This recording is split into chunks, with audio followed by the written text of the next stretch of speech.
So this internship program started off as a Vermont PNHP, Physician Special Health Program.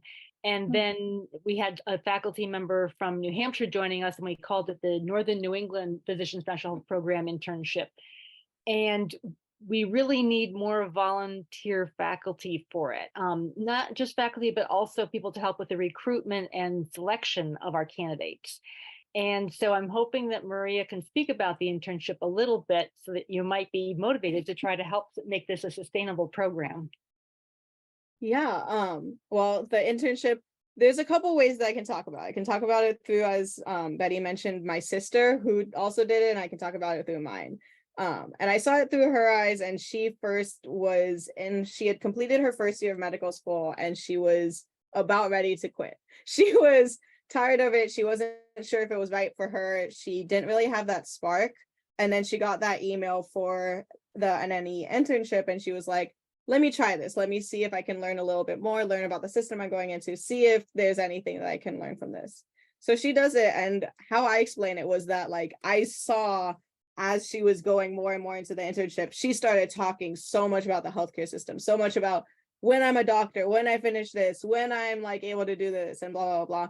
So I think it was so inspiring seeing that spark from her, that I was like, wow, she went from about ready to drop out to, oh my gosh, I need to be a doctor. I need to fix this. I like know what my goal is. I know what my path is. And then I was like, oh wow, like I'm hearing all of these things that she's learning about, and I kind of want to hear more about it. I want to learn more about it. And in that time frame, I had gotten a job at the pharmacy. And so I was seeing, those high costs, and we talk about the donut hole and all of that. But, I knew the term donut hole, and I knew what it was, but I didn't know why it happened. I didn't know what causes this. Why are these payments so high? What can we do about that? And I think that really helped me in the internship, was sort of having that, all of those questions of why that weren't answered. And that through the internship, slowly I was like, you know what, this is why, like sort of those like epiphany moments that were happening with every guest speaker we had, or like, even if we had guest speakers who didn't support single payer, I thought it was great to hear from them, because I was like, this is who I'm going to be dealing with. And then I knew some people who also didn't support it, or were like, well, our research is going to be really bad. And then I think a week later, we had that talk from someone from the VA, and I was like, oh wait, look at the VA, their research is like amazing, and we can do it. So I think it was a lot of aha moments that for me, I was like, wow, this answers a lot of questions, versus for my sister, it sort of answered that main question of like, do I even want to be here? Like, what am I doing here? What's my purpose? So I think it's really interesting, because a lot of people can get a lot of different things out of it. And also the people that you interact with, or that I interact with as the interns, it's crazy. Like some of them, I still talk to a decent number of them pretty much daily or every now and then.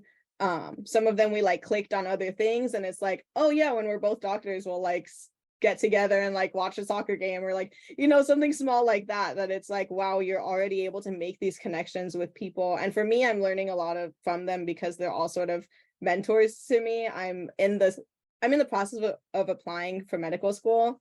So a lot of them are able to be like, oh, can I see your personal statement? Oh, can I see your application? And they're like really wanting to help, which is super helpful. But it gives me another support system, as well as you're getting all of these answers, that I think was really great.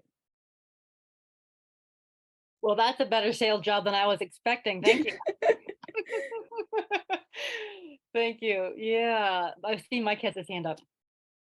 Yeah, I think we're 9 minutes over, and probably need to end this. But before we go, I just want to thank Betty and Maria for such a wonderful presentation. And to keep good presentations like this coming, please donate to One Payer States, either through the website, or there's a link in the chat. And very briefly, to help us get some of these more accessible from these programs, we're starting up a Discord program, which a lot of young people use. We'll talk about that at a later time. Yes. So in addition to donations, which are very important for paying our expenses, regarding maintenance of the website and the travel for people to go to Washington for lobbying for Medicare for all, those sorts of things. But in addition, we need volunteers, so more people to be on the education and advocacy work group with Carolyn and myself, and more people to help plan events and help us find speakers and that sort of thing. Thank you. So thank you so much, folks. And we'll leave this up a little bit for people who want to scroll through the chat. And typically Mike collects the chat, the slides from the speaker, and the recording. And Maria actually has two sets of slides. She has a set of slides that she used tonight, and then she has one that has more words on it. It's nice for the presentation to not have a lot of words on it, but if somebody later wants to browse through the slide set, they don't get to hear everything that she said. So there's a little bit more verbiage on the other slide set for people who aren't taking the time to listen to the full recording. And there will be a recording. Thank you. Thank you, folks. So this was on a Monday, which is an unusual time for us. We are expecting to be back to second Tuesdays in September. And in the next couple of months, we're hoping to have some young people presenting again, hoping to get Maria and Sammy and others to work with Simon Hutton, who is our younger person who's also working on the Discord with us and trying to draw more young people into our mission. Thank you. Thank you, folks. Good night.